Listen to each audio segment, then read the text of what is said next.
Back in the shop here today, getting the FireBird pulled apart. I'll probably pull the fenders off here. I gotta jack it up, get the tires off so I can pull the inside wheel liners out so that I can pull the outside fenders off. Yeah, it's as complicated as it sounds.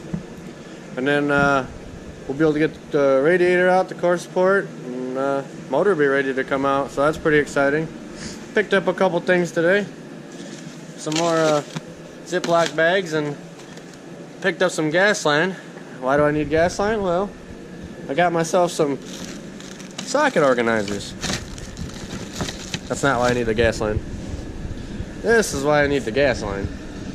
Picked myself up a nice Mr. Heater. It's kind of funny because I just picked up that one last year. I was excited because it was so big and to keep my shop warm. Well, this year I picked up a bigger shop, so now I need a bigger heater. So I bought that one. Comes with the propane conversion. I'll drop a 325 gallon tank out in the yard, and this bad boy should keep the shop pretty warm because we're pretty busy in here. So it'll probably go right up there in the corner above Bronco, in between that shelf up there. That way, when it's sitting up there, it'll blow right across the roof of this Bronco, across the corner of it, and yeah, about right at the door on the FireBird. So that's a pretty good span of the shop. It'll blow clear across the whole shop and should keep pretty warm. Picked up these doors here off Craigslist. No, not Craigslist, Facebook. Facebook is a thing now. It's not Craigslist anymore. Got a pretty good deal on them, 40 bucks. Picked them up at like 9 o'clock on Wednesday, just before Thanksgiving. Ran out there, jumped on Facebook and found them doors, and guy was 10 minutes down the road from my house. I'm like, you know I'm getting these doors, so ran out and grabbed those. So that's just another addition for the white truck. I got one hanging door back there. I'm out collecting parts for the old Power Stroke, so if you got any nice fenders or boxes or anything like that, let me know. I like them cheap and I like them nice.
Break the bolt, but the clip broke.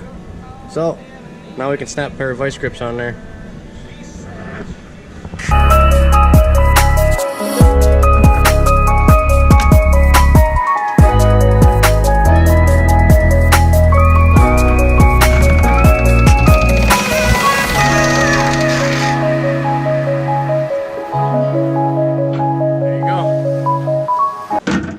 That's how you take a bolt off of a car that's been sitting in a barn for 30 years, buried up to its rockers in mud without breaking it. Now we can take that bolt and sandblast it and refinish it and reuse it.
Alright, well, I'm gonna give that a minute to drain the rest of the trans fluid out down there, since I forgot about it and dumped, you know, half of it on the ground. But this thing's pretty much out.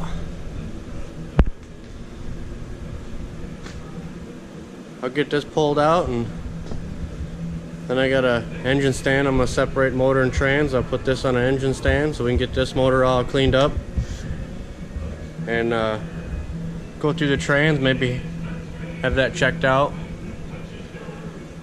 It's just one more step.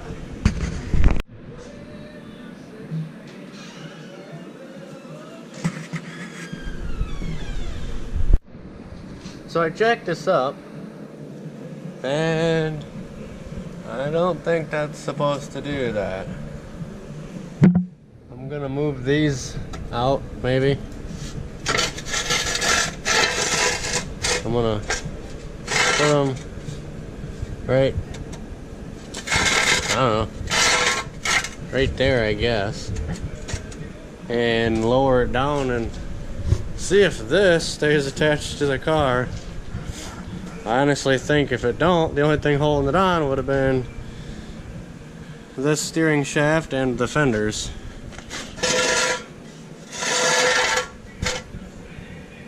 So we'll set that there, and let's see what happens.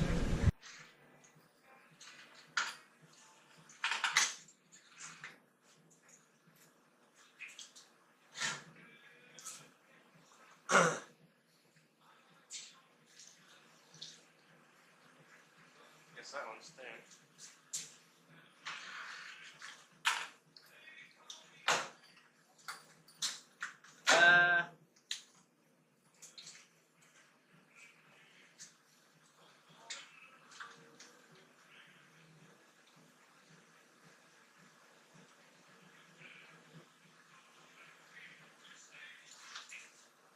This isn't good.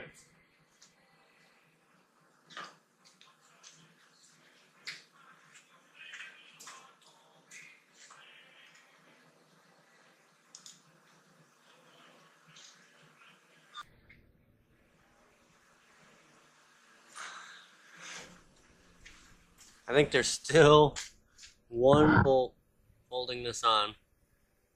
So we'll take that one out and it should come apart.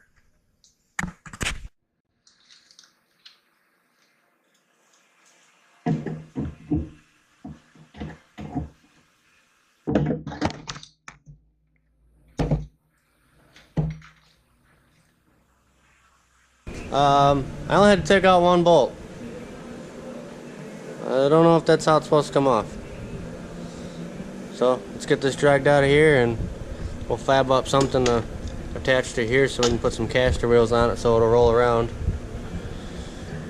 You're probably thinking, well, why'd you take the front end off if you still got to roll it around? Well, this hub right here, it don't roll anyways. The brake's locked up on it, so I'm better off building a piece of steel to run across from here to there and put a couple caster wheels on it. It'll move better, because right now it don't move at all.